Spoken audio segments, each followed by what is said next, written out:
Delaware Attorney General Beau Biden joins us now. Tell me about this. You were not one of the people who had signed on to this early. You, in fact, it was thought would hold out. You wanted to go the other way and press the banks a little bit more. What made you decide to become a signatory to this deal? Well, look, I mean, I spent the last 14 months working on this deal. I was on the executive committee. I was committed to this from the beginning. What I wanted to do and made sure we did is make sure that we carve out and maintain my ability in the state of Delaware to pursue the investigations we're pursuing.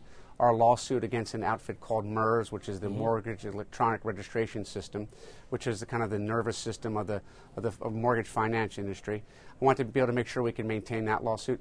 And I want to make sure that we can continue to pursue securitization investigations, and I'm working on with Eric Schneiderman in New York, as well as various other aspects of the mortgage finance industry. There are some people whose opposition to this deal is principled.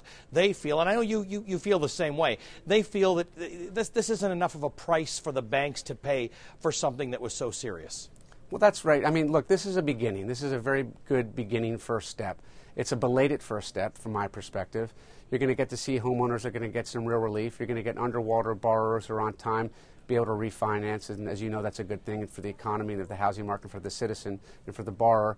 People who have been hurt are going to get some compensation for this, so that's good. But look, there's more to be done. What you're going to see, Ali, is you're going to see attorneys general like my office and other AGs across the country, Kamala Harris, Eric Schneiderman, Chris Koster, continuing to investigate, continuing to pursue fraud and misconduct and criminality where it exists and indict people for that. The amount of principal reduction that this allows for, about $17 billion, really a drop in the bucket in the amount of underwater mortgages we have in the country. Do you think this moves the needle? Does this move the housing crisis a little closer to its end? Look, I'm not being solicitous, but you know more about this than I do. From what I hear, from what I've seen reported, and from the experts I talk to, it doesn't move the needle that much. It is significant in terms of the people it's going to affect and the relief it's going to bring to certain borrowers and certain underwater borrowers. That's meaningful to me here in the state of Delaware. We're going to have $45 million we're going to be able to put towards people's the hardship they've been through.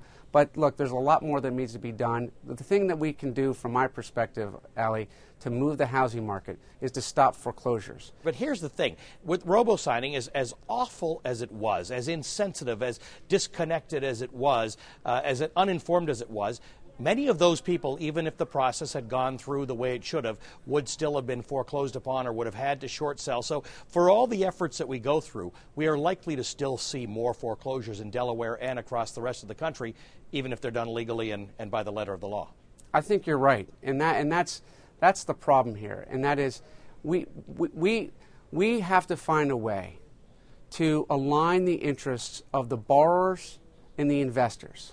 Because when a property is foreclosed upon, it hurts the investor as much, not quite as much, but it hurts the investor because they now have a property that is 25 cents in the dollar, and the borrower doesn't have a roof over their head.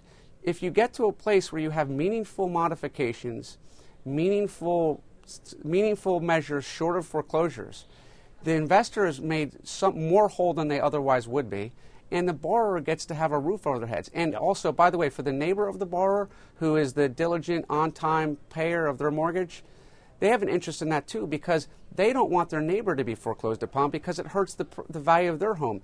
Look, I guess here's the frustration. These banks didn't need to be forced into a corner to make the right decision, whether it's on this, on robo-signing, or on keeping people in their homes. But it seems that at every juncture, it has had to be the law that's forced them to do it. There's still something wrong with that picture. 100%. It should not have taken the attorneys general, 50 of us, to get together with HUD and the United States Department of Justice to force the banks to do what they should do and what they might ultimately have to do anyway, and that is write down some of the principle.